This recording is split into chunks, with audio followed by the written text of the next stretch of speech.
Well, hello everybody. How is your Thursday going? Mine's been kind of rough, but all is well.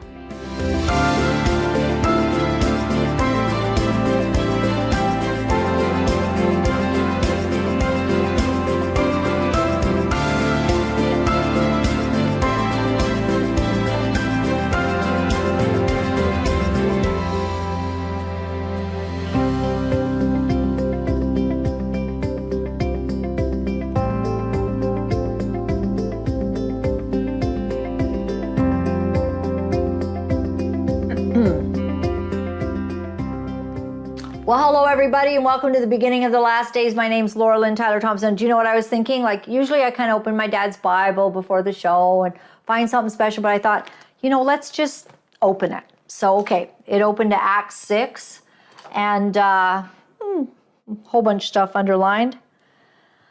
All right. What shall we read? Okay. And all that sat in the council, looking steadfastly on him, saw his face as it had seen the face of an angel. I don't even know who they're talking about. For we had heard him say that this Jesus of Nazareth shall destroy this place and shall change the customs which Moses delivered us. Okay, so what they're talking about is when I think that Paul is reiterating the days in which Jesus had to, and all that sat in the council looking stead, or are they talking about Moses? Because it says, and shall change the customs which Moses delivered us. And all that sat in the council looking steadfastly on him, this is where my dad's underlined this verse, saw his faces as it had been the face of an angel. So I think that's referring to Moses. And I'm sure Jesus' face shone once in a while as well. But they're talking about Moses. And so I guess my dad thought that was interesting, that Moses, when he was in the presence of God, he shone. And you know what? I think that happens today. I really do. I think that when we have been in the presence of God, we have a certain shining that is not usual. It's kind of like a supernatural glow. It transcends age. Have you ever seen someone like a beautiful elderly lady, and she is just stunning because she has bright eyes, and it's the kind of lady that spends a lot of time with the Lord. You know who I know that's like that? She's 86 or almost 86, and that is my dear friend Audrey Mabley. She still does television. She still does church, I think, every second week. She has a little church in her seniors compound, and she leads church. She has a pianist come in. They do all kinds of, Bible readings, and she preaches every second week. She's almost 86. She's like my mentor. I absolutely love her. And I've actually worked in her office before. I remember a few years ago when I had lost my job because, cancel culture. I wasn't able to keep my job for standing up for some of the things that I believed we needed to stand up for, and still do. But basically she said, "I'm desperate, Laura. Laura, you need to come into the office and you need to help me." And I was like, oh, office work, like I'd gone from doing national television to just, now I was going to do office work and print stuff and all of that. So I did. I helped her because she really needed help. And that became the most sweet season. It took me about 3 weeks of going in before I started going, this is really fun. I'm a nobody. I'm just going into this office and I'm doing whatever needs to be done under the office manager that was there. And they would just tell me what my duties were that day, and whether it was, sometimes I even answered her prayer line because her show was on, right? So I've lost my job on television, but she's doing the preaching on TV, at, what was that, almost 80 at that point. And I'm answering the prayer line when people call in and praying with people. And the other things I had to do was, do letters and thanking the donors and all of the things that tiny little season, which I think was about 5 or 6 months all told, and 5 or 6 months that taught me how to engage in doing my own ministry. Because until then, I had always been helping other people. I had always been working for other people. I had never had to do it myself until God literally took away every safeguard. He took away the nest. He just pushed me out of the nest. And JT and I had to decide how we would survive not having incomes anymore. And for all of you who've had to go through that, I know that that is an extreme challenge. And we got down to having only 2 months in the bank worth of mortgage. And then COVID hit. And when COVID hit, we said, something's weird, right? Like, something's really wrong. So we started broadcasting. And from the first time that we did it, we basically started going live every day. And that is how it evolved to me being here. COVID. So something that was so terrible, all the globalists were there helping us to understand what was happening. And it turned into really such a gift for myself. And I love that now, hundreds of you every day tune in to see what we're gonna all talk about. And you become my friends. And many of you, we communicate outside of just this and, send thank yous. And many of you support this work. And I appreciate it because in the lean months of July and August, it means a lot when you'll send us $20 or $100.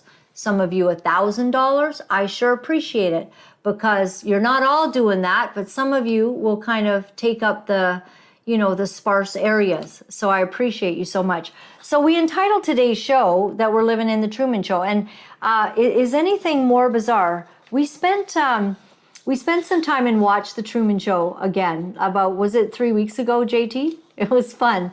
And realizing that this guy, his whole life, didn't have any idea, but he was just an actor. He was just a pawn in someone else's play. And it does begin to feel that. But here's what I want to say as we go into some of the things that are going on today. There you go. Good. What did you have that saved for the day? No. No? How do you have that? I found it today. You found it today? Because we called it the Truman Show. So the Truman guy. So, the thing is guess who's the big playwright of the play that's going on right now? It ain't the devil. It is not Klaus Schwab. It is not Anthony Fauci or Tedros. The great playwright of what we're living today is God himself. And our role is significant. Truth tellers, people that refuse to bow, people that eternity will one day show we're on the right side of history. So we knew it was coming, the next pandemic. And so today, the WHO Director General Tedros had a big announcement. Apparently, monkeypox has broken out. Take a look. Oh, sound? Just a second. Me that in its view, the situation constitutes a public health emergency of international concern. I have accepted that advice.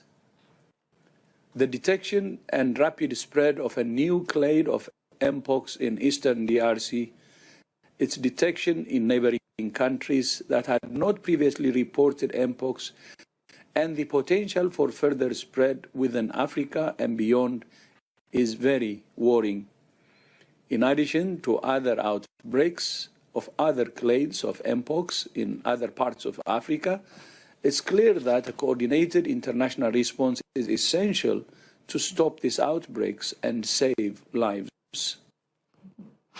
I don't know why. He just makes me laugh. He gives me warm fuzzies, and I just love watching his announcements. I don't know what it is, but I feel like that he's in a play too.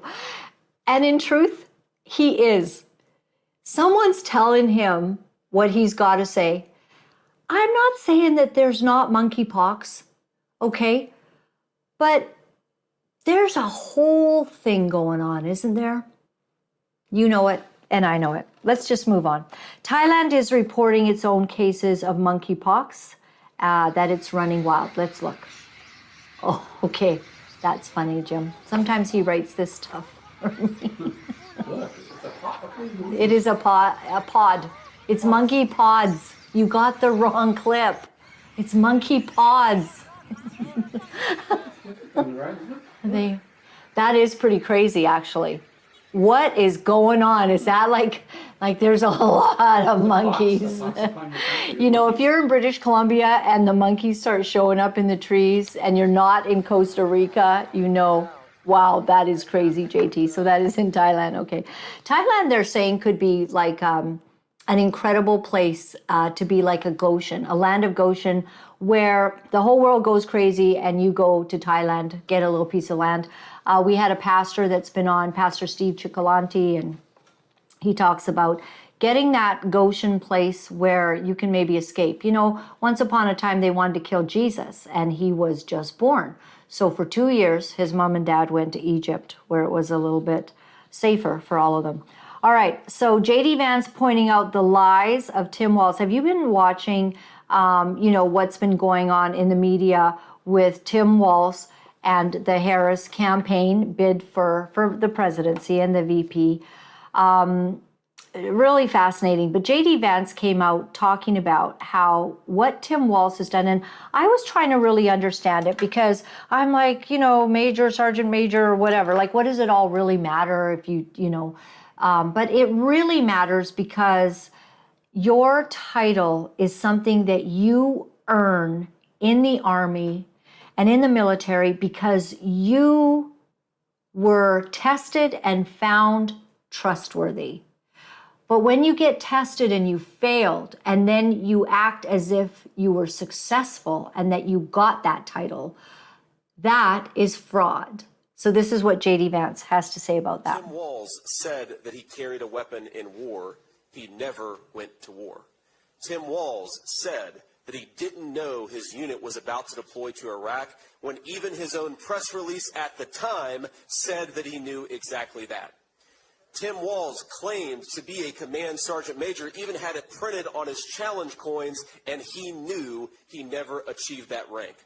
And now Kamala Harris, showing terrible judgment, has decided that her way out of this political problem is to claim that she and Tim Walz are the victims. I think the victims are the veterans who are having their service disparaged because the guy who wants to be their vice president is lying instead of telling the truth. I think those are the real victims of what Tim Walz has done. Okay, you know what I really love is when on CNN they'll have guests in to try to, you know, stand up for Tim Walz, what he did, you know, what he was really saying, if it really matters. And that by and far, I've seen a few interviews now, you know, it seems like they want to discredit J.D. Vance and the others that are, you know, military that are saying that what Tim Walz has done is absolutely fraudulent and in lying about his service. And so CNN will have these people come in and they're literally telling them, you know, that no, like this is completely incorrect. What he did was abandon the country. He abandoned his fellow man because right before he left, he knew that they were going to be called to go to war, and he decided he just didn't, you know, quite feel ready for that. But meanwhile, you're in the military all these years and you never get called to war, and then you're finally called to war and you quit and you retire. And then you make it sound like you had earned a title that you never earned because you quit. So that's where the problem lies. So Sky News is reporting that Tim Walz called an anti-Semitic imam a master teacher. Take a look. Now, the Washington Examiner has revealed that Kamala Harris's VP pick, Tim Walz, called a Muslim cleric who promoted a pro-Hitler film a master teacher and admitted they spent time together in the past.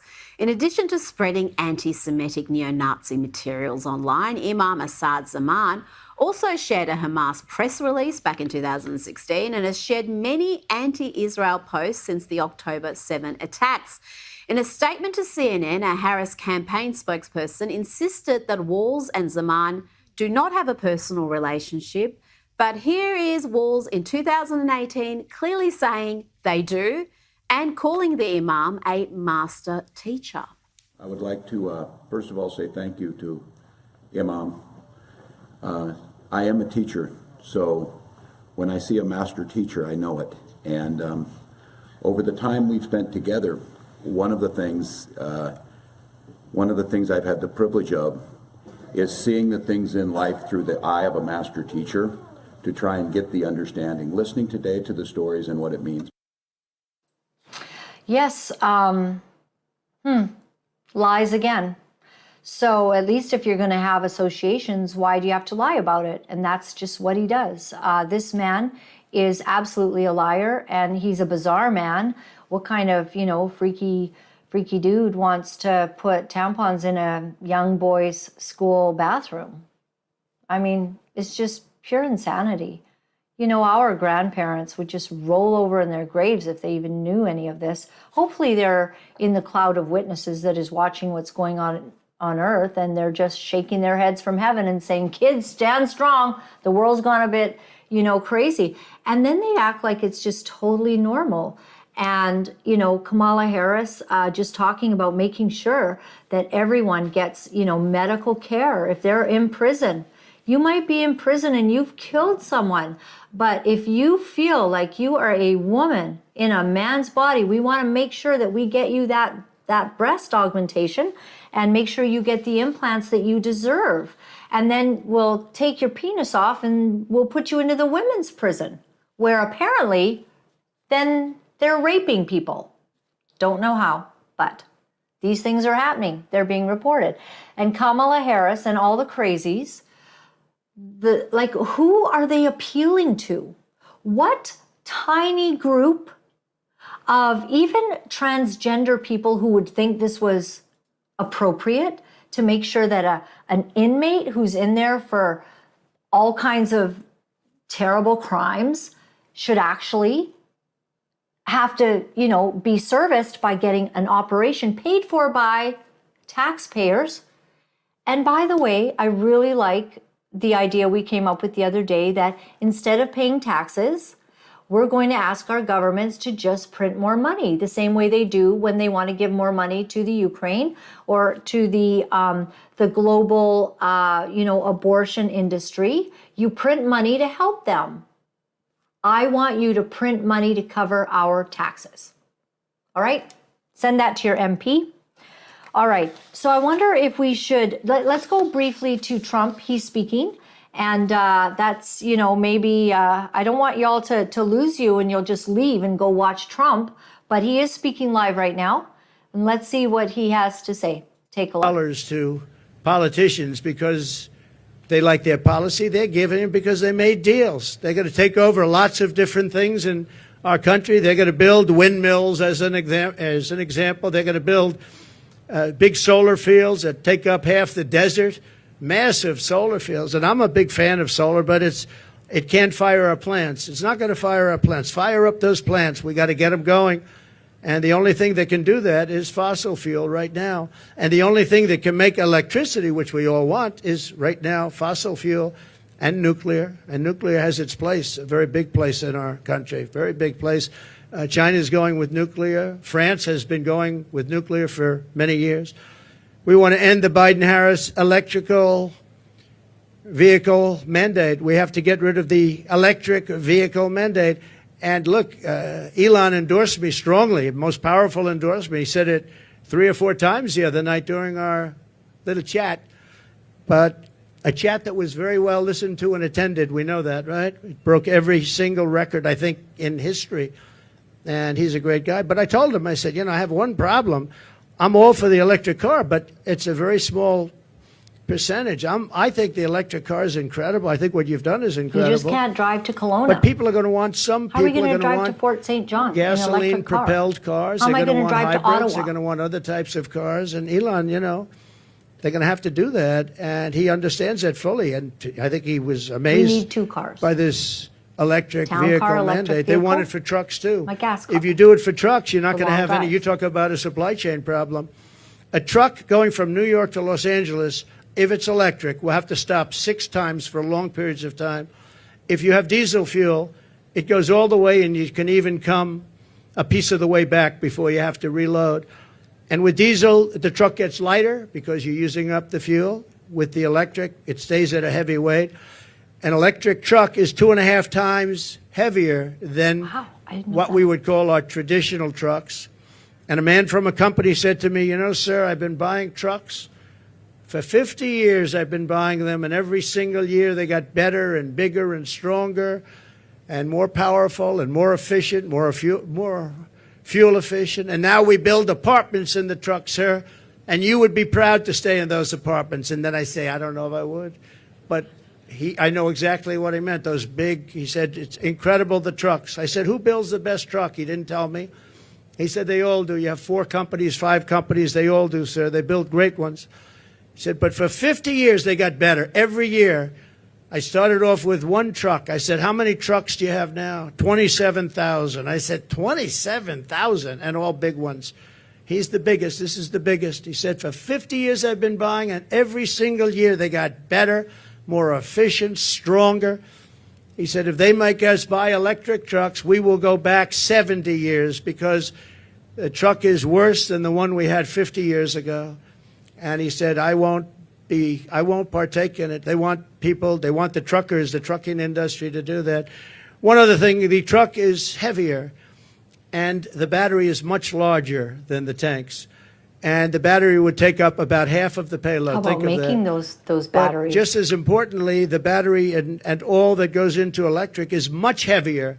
The truck it weighs 2.5 times more than a normal truck fired up by diesel. And Okay, and you know what I love when he talks about the big windmills as well. You know, he says he hates these windmills. I mean, first of all, sometimes there's no wind, and you put them in places where you think there'll be wind, but there's no wind, and some do better. But then they also kill the birds because the birds are just flying, and they, you know, these windmills can be going, and they just don't see them, and they fly into them, just like they fly into, you know, into glass. Okay, we're not going to be long today, so I have just a few things to go on. So the Kamala Harris campaign are using Google Ads.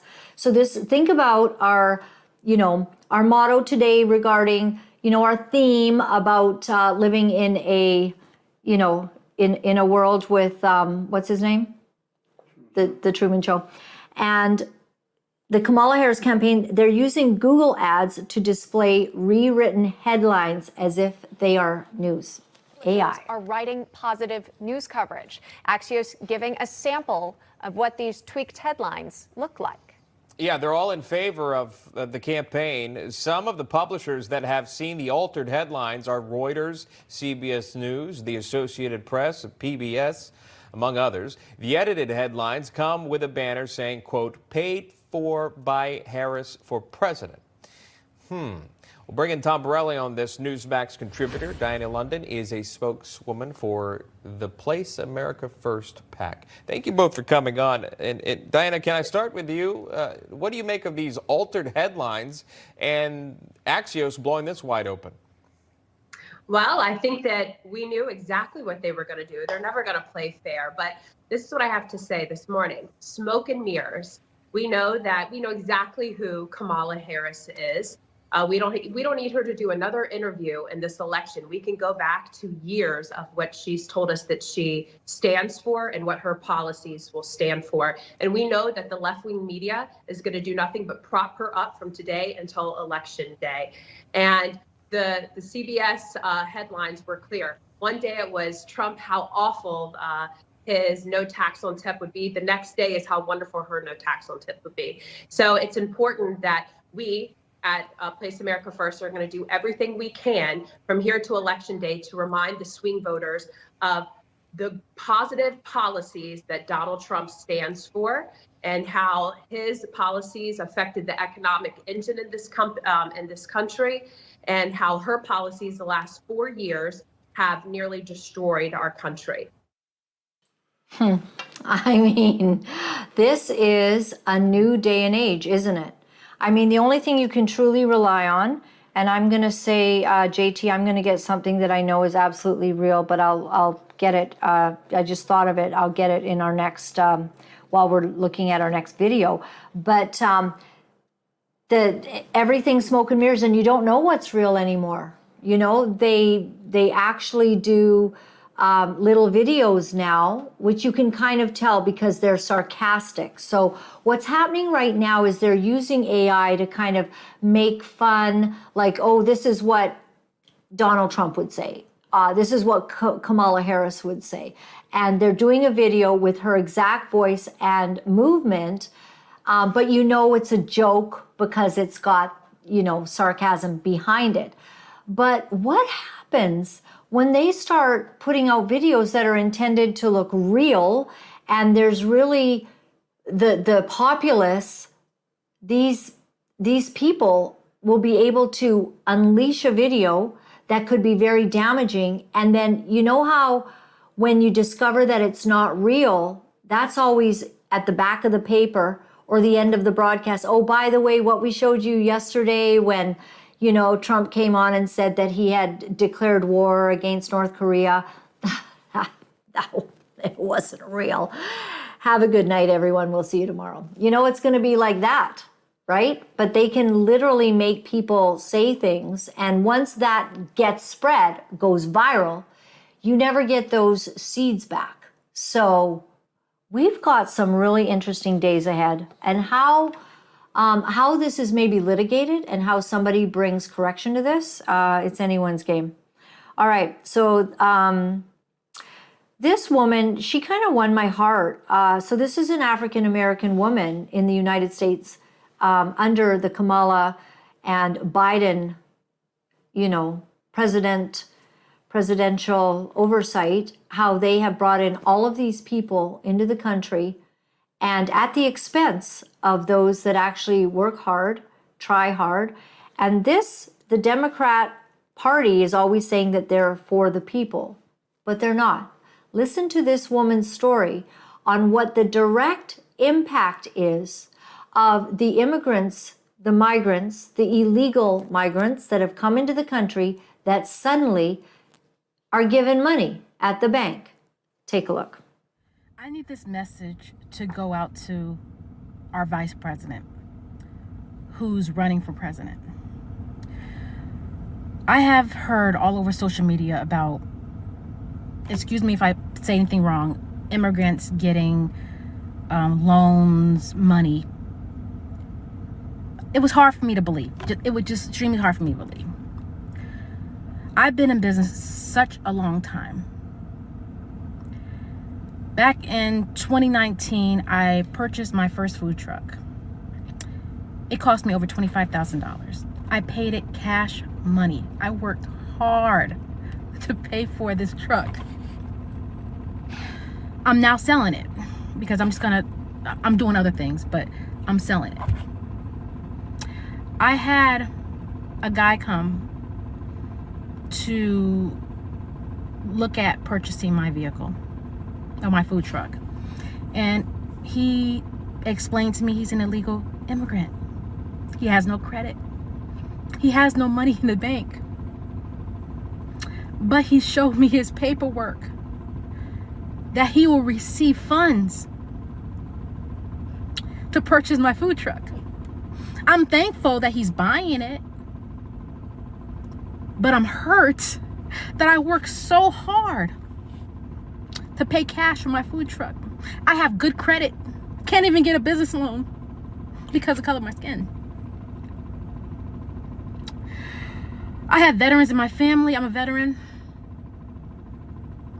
I've been self-employed for so long.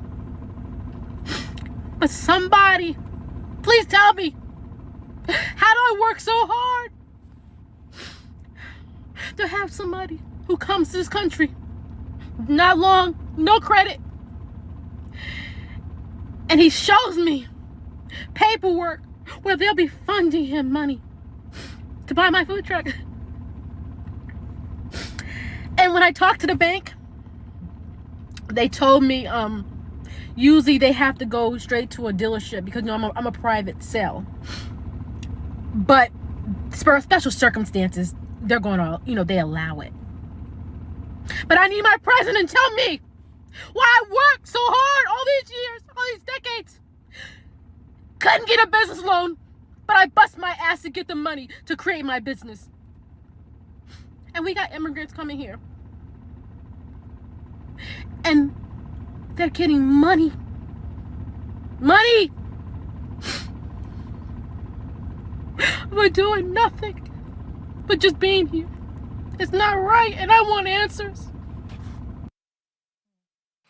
Wow, like I saw her story, like that's a real woman with real emotion and real pain that's being hit with exactly what's going on. How is it fair? These immigrants come in.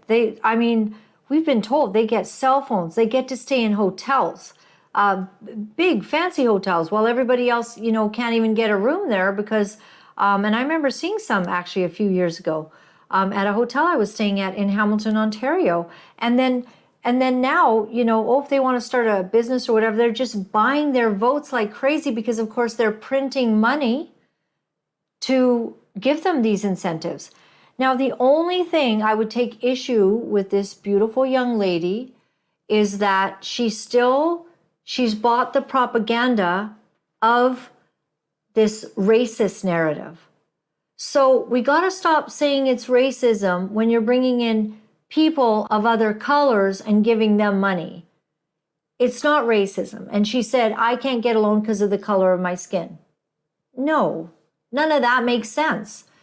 The whole racism narrative is illogical in so many ways. It's not true, and it's designed to make us all fighting with each other. But in her pain, I'm on her side. She should be able to get any loan that anyone else gets. Any immigrant, any American citizen should be able to go to the bank, and it should be equal, if not better, for the one that's here and has been working hard for a long time. And I understand exactly what she's saying. That is completely unacceptable. So the pro-Palestinian protesters storm a Kamala Harris campaign event in New York City, set off smoke bombs at the restaurant. The incident happened after New York City Mayor Eric Adams was seen at the event, according to at Scooter Caster, New York, NY. So that was the ex podcaster that captured all of this. Police were seen fighting off the protesters and making mass arrests. The incident comes as the Harris campaign struggles to navigate their position on the Israel-Hamas conflict. So how much you want to bet that all those people that were arrested, JT, they're probably out and Kamala has bailed them? You know what I mean? She's probably already raised money to get them out because she's so beholden to them. Please vote for me. Please don't be angry. I just can't openly support terrorism. But don't be mad. So look at the chaos that is being caused by this bunch. Is this going to get any better? It is just heating up in the Middle East. Israel has to continue to defend themselves. And worse yet, these Hamas and Hezbollah codgers like to put their bombs and their, people that are actually, implementing this war, their major assets, they like to put that, under a hospital, under where children are. That's what they're doing. And then Israel will say, you need to get everyone out of there, and they don't care. So they just want casualties because they don't care about their people. But meanwhile, we have a war going on in which Hezbollah and Hamas, their sworn edict in life is to eliminate every Jew off the planet. That's what they want. And when they write on a huge monument at the Capitol in Washington, Hamas is coming, and we showed that the other day, I think that we have to believe these people. These are not people who want peace and to live, peacefully. They actually support Hamas and Hezbollah beliefs, their agenda, and it's coming here. And in fact, I would dare say that it already is here. So we need to get kind of serious about what's happening. If we could go to the Ezra Levant clip, I mean, so Ezra Levant, you know, one of Canada's own, you like him or you don't. I hear people saying stuff, but I think he tries to get the truth. Ezra Levant, he's reporting from a small village in Ireland, which will have more immigrants imported into it than the existing population of that town. This is crazy. Ezra Levant coming to you from the tiny town of Dundrum, Ireland. Population, maybe 200, but behind me is a gorgeous country hotel and golf course that is being transformed into a refugee camp. They have a contract with the federal government in Ireland to bring in hundreds of what they call IPAs, which is their way of saying asylum seekers.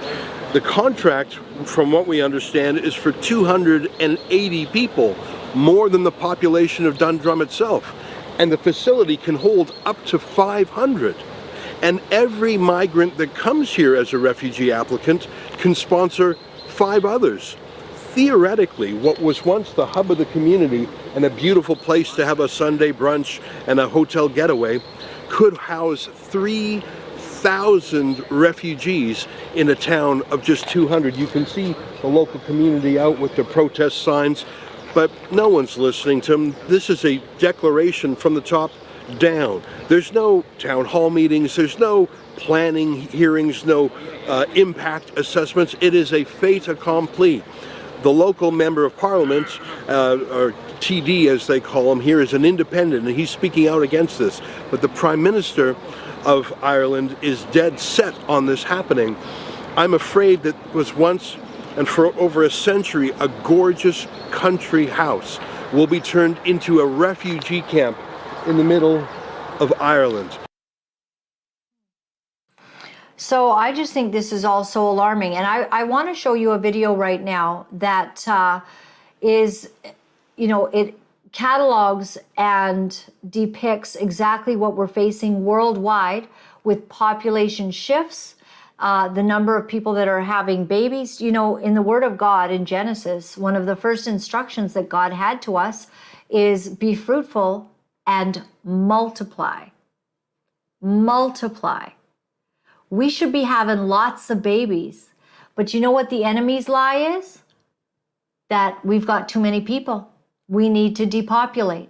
Remember, we had Alex on the other day, and if you didn't see, you know, my interview with Alex Newman, please check it out. So much information was dropped there. That was 2 days ago.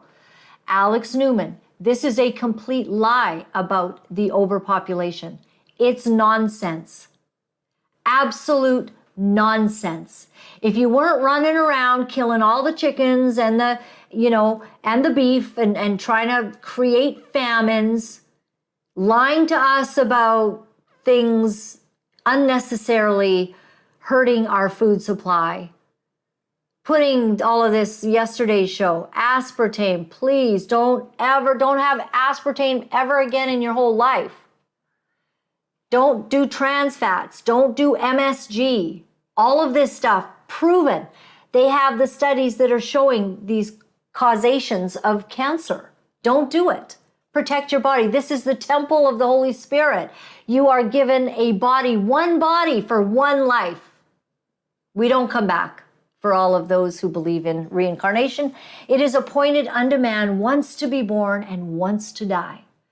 And we need to follow the edicts. If the Bible says something, you can bank on that being the truth.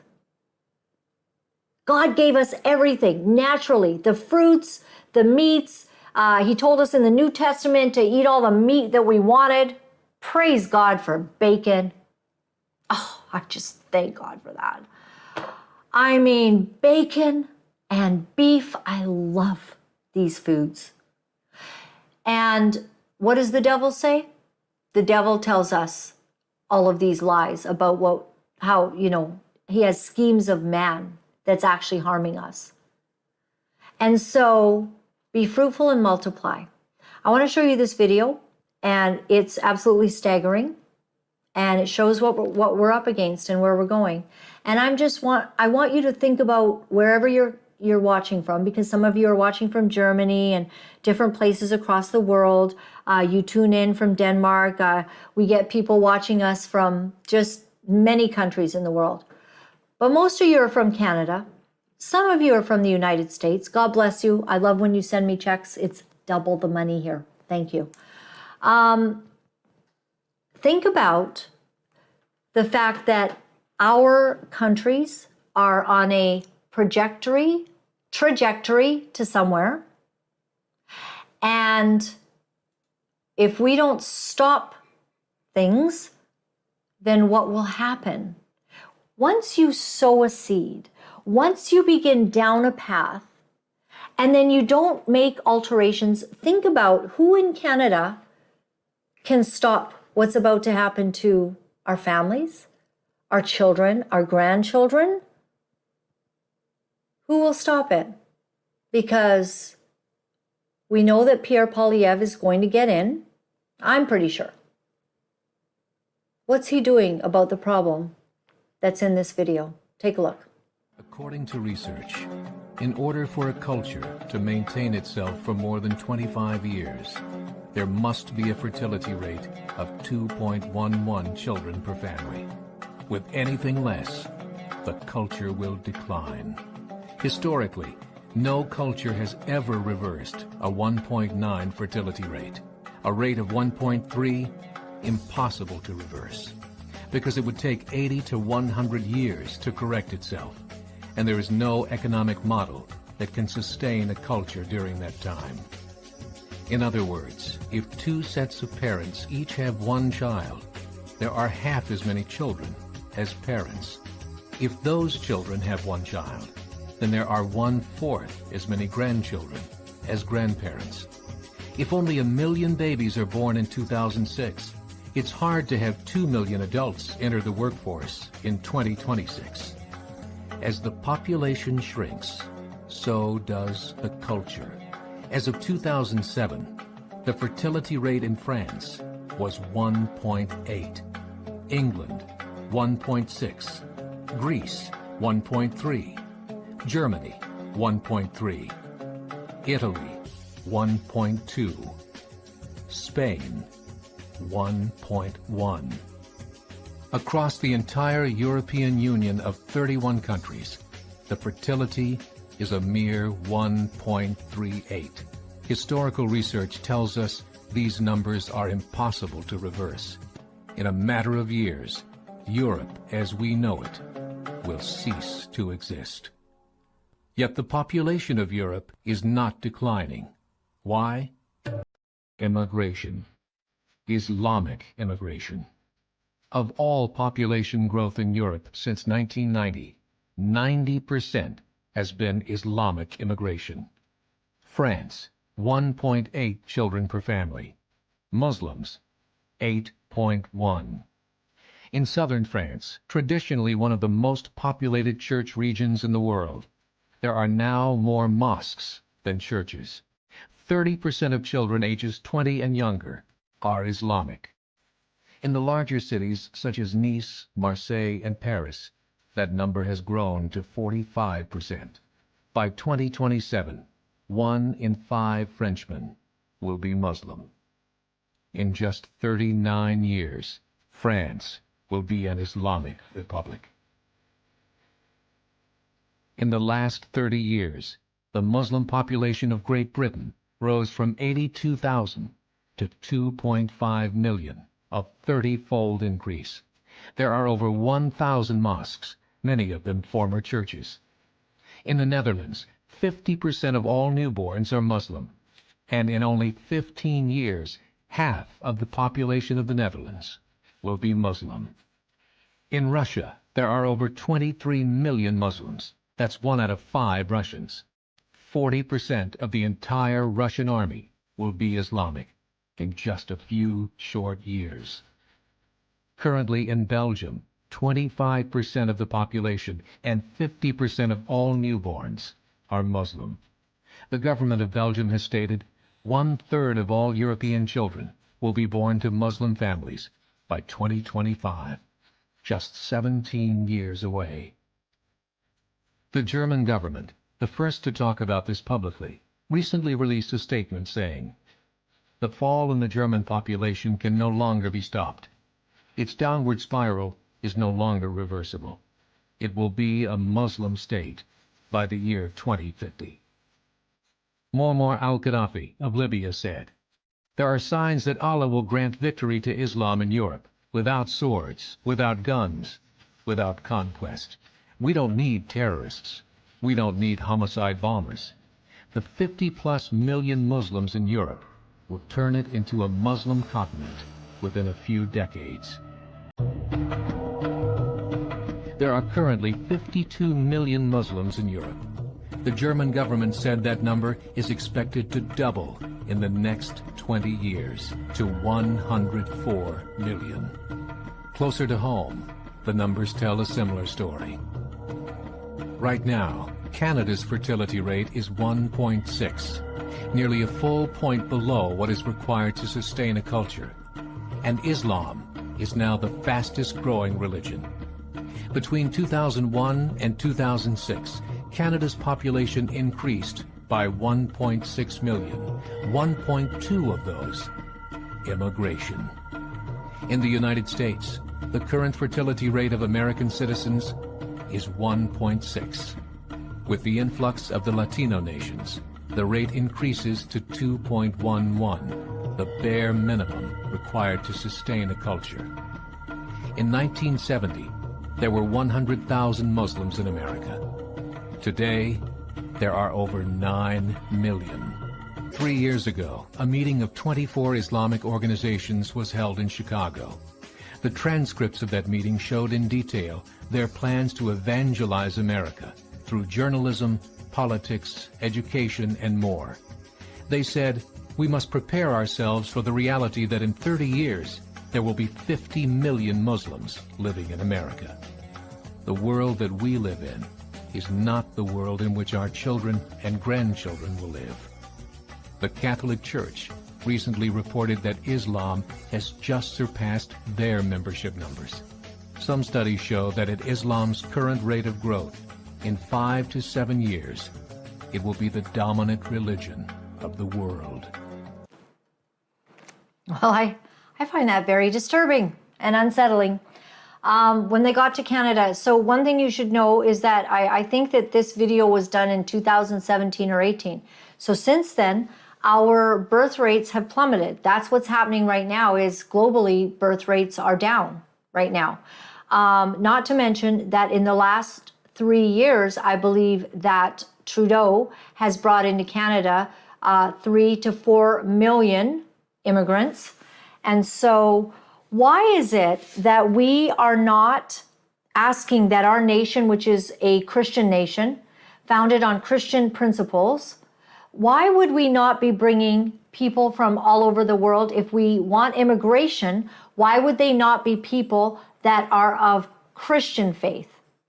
Why is it that I'm getting all kinds of stories that people who are actually of Christian faith are not finding it easy to get into Canada, while we are migrating millions of Muslims here? This is a very interesting thing to me. And if indeed this fellow that spoke up on Rebel News, David Menzies, we played this clip, is correct, because their belief is that by 2050, this video says, or 2060, they can vote in Sharia law based on their numbers, because they are all having so many kids, and we're like, oh, the world's too bad, I'm not going to have kids. So, and the world is a sad place, and it's a big consideration whether you want to bring kids into a world such as what we have. However, my sadness is that as a nation, that yes, I have to say, we don't seem like a very Christian nation. We've become more like Babylon.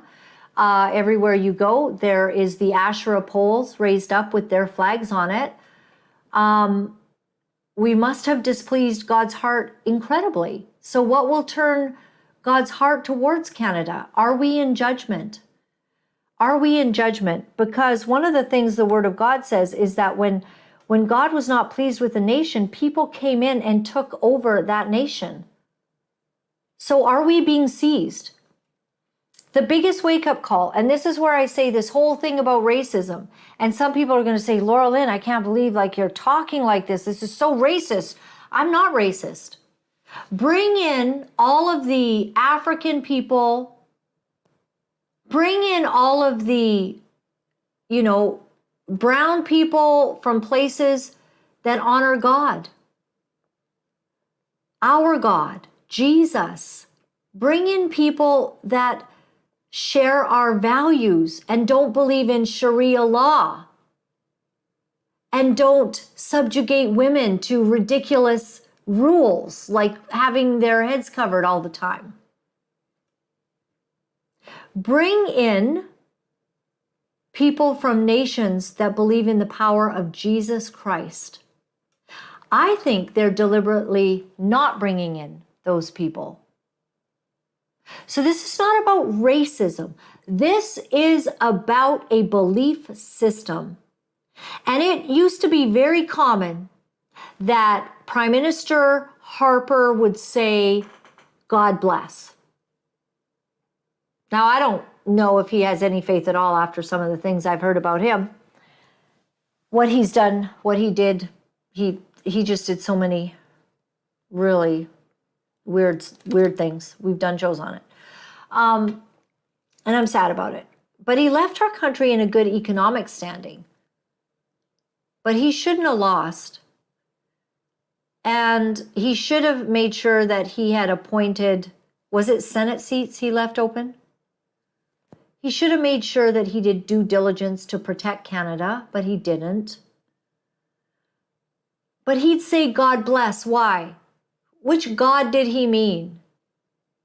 I'm assuming he meant God the Father of Jesus Christ. Also the Holy Spirit. I'm assuming that's the God he meant. And now our country is so stupid, our leaders so incredibly naive that they are bringing in by the millions people who don't believe what we believe. And the defining day for me and the line in the sand, it wasn't October 7th so much as it was October 8th.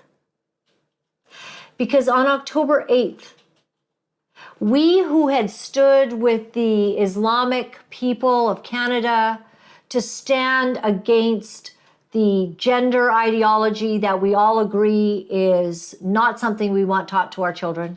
I mean, thank God. At least we're in unison on that. We want freedom for parents to be able to teach their kids whatever they want. And for us and the Muslims, we are not in agreement on the gender stuff. But to then find out on October 8th, basically, as all these chat sites that I'm in with them began to unleash their thoughts. And then we began to have conversations and realize that they don't think that Hamas and Hezbollah are terrorists.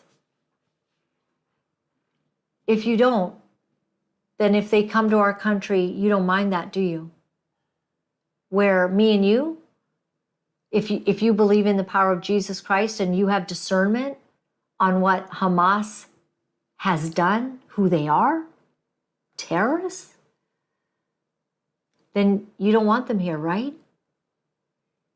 But the people that we brought here agree with them, are on their side, absolutely detest and hate Israel.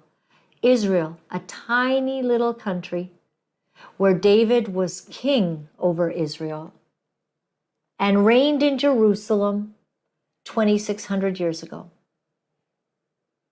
But they want to rewrite history.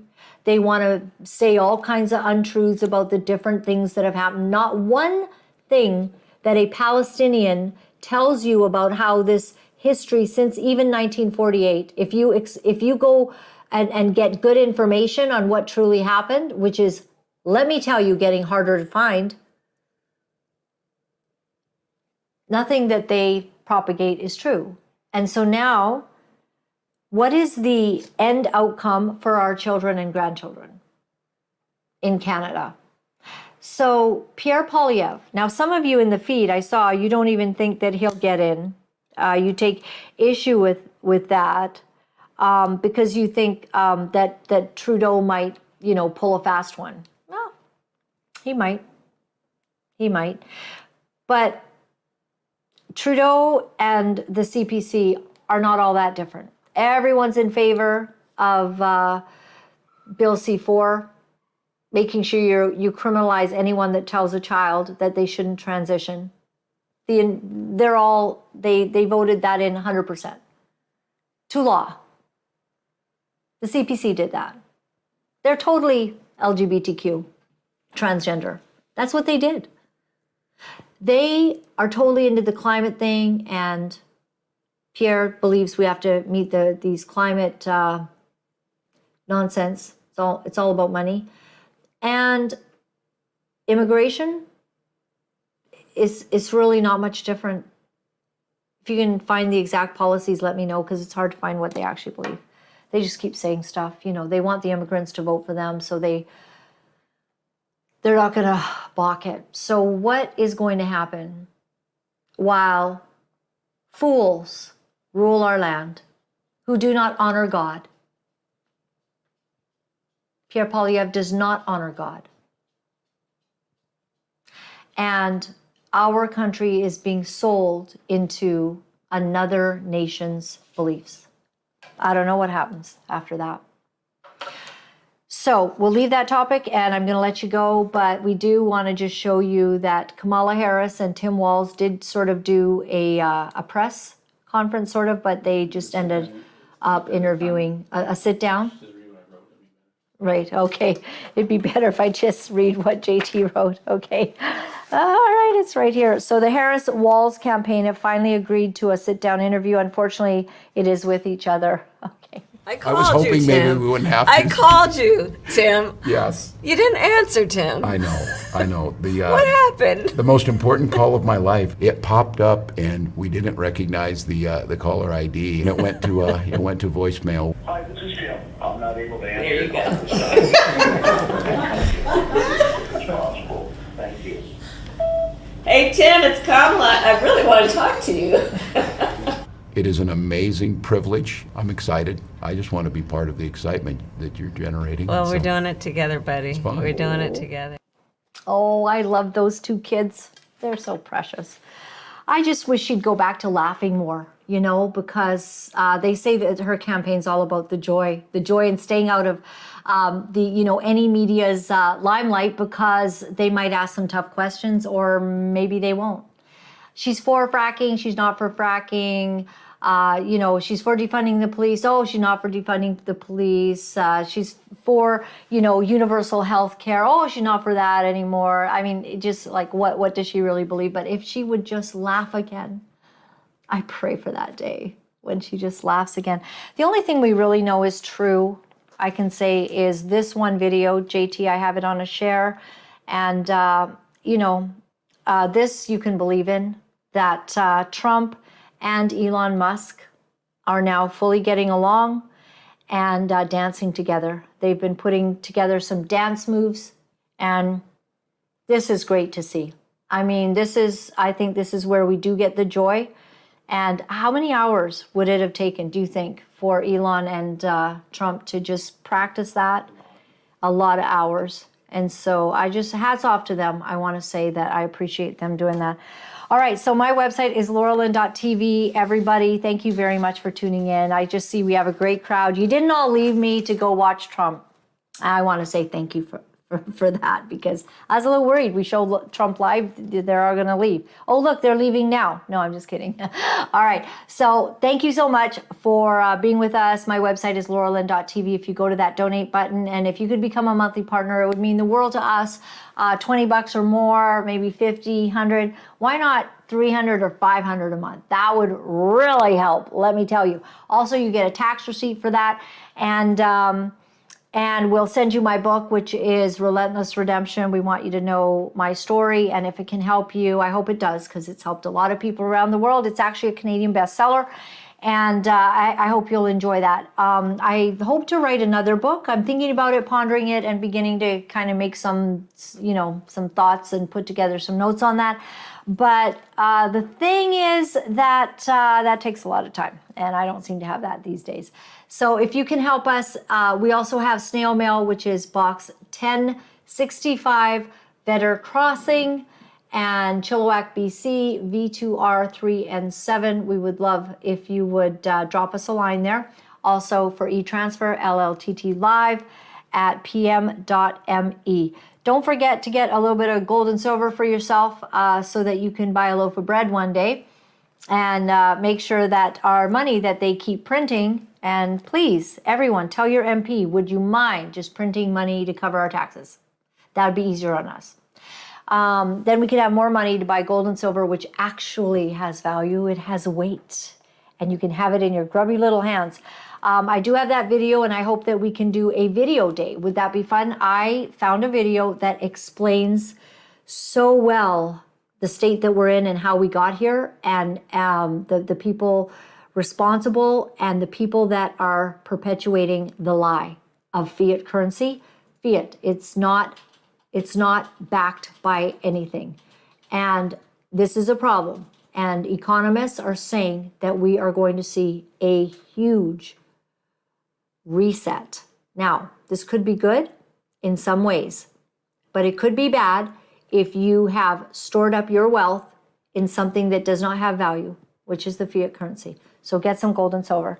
All right, we also have Lark's Medical, and some of you want to get some antibiotics into your hands. You can pick that up at sales@larksmedical.com. And if you need Ivermectin and Hydroxychloroquine, contact Mia at SozoHealth at proton.me. I want to read to you in the Word today before we go. In Joel. So I was reading through Joel today, and this really, this book, so I encourage you, if you have a Bible, and I hope you do, and if you don't, you can go to BibleGateway.com and then just type in Joel, the book of Joel. I would say just go to Joel 1 and just start reading it. This is really written as a prophetic word to the last days.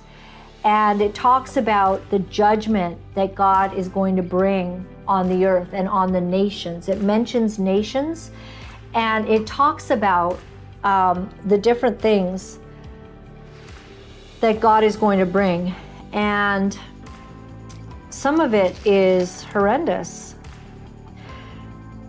And God asks in Joel 2, he tells them what they should do, because let all who live in the land tremble. In Joel 2, it says in verse 1, for the day of the Lord is coming. It is close at hand, a day of darkness and gloom, a day of clouds, blackness, like dawn spreading across the mountains. A large and mighty army comes, such as never was in ancient times, nor ever will be in ages to come. Before them fire devours, behind them a flame blazes. Before them the land is like the Garden of Eden, behind them a desert of waste.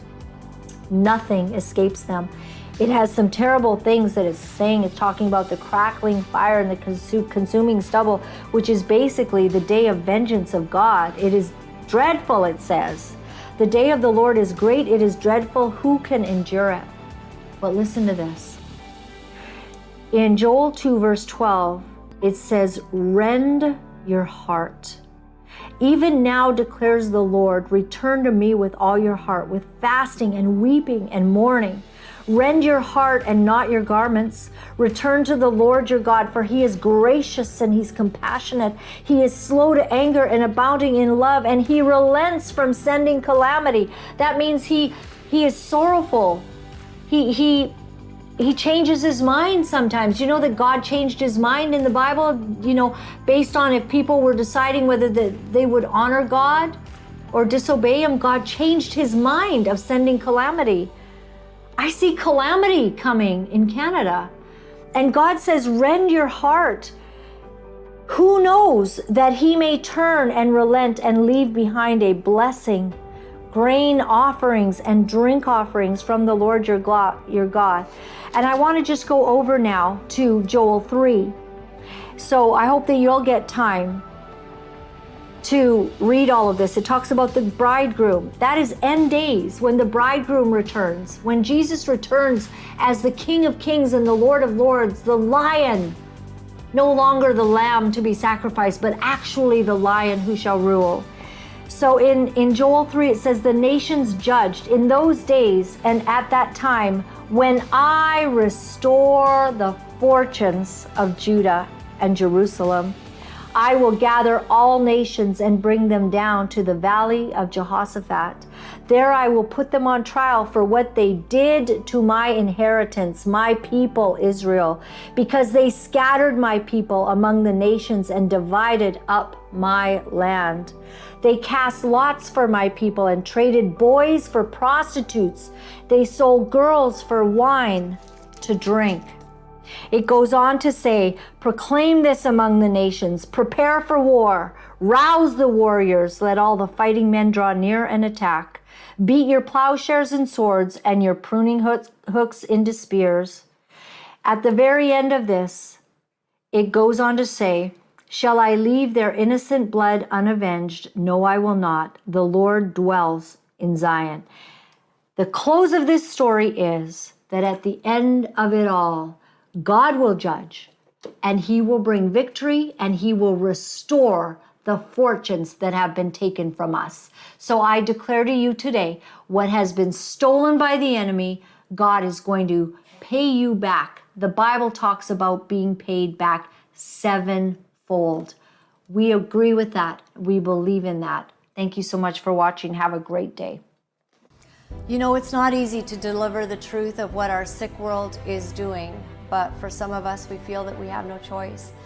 Because if we are silent about these abominable things, then we are letting evil go unchecked, and we cannot do that. For those of you wonderful people who are writing me and are sharing your encouragement, I am deeply grateful. Thank you for all the letters that you've been sending. Thank you for the donations and the support. I found out that in order to speak the truth, you have to become very, very strong. If you would go to my website at www.laura-lynn.tv, you'll find all of the ways that you can contact me. Remember, my friends, all is well. All is well. Thanks for joining me.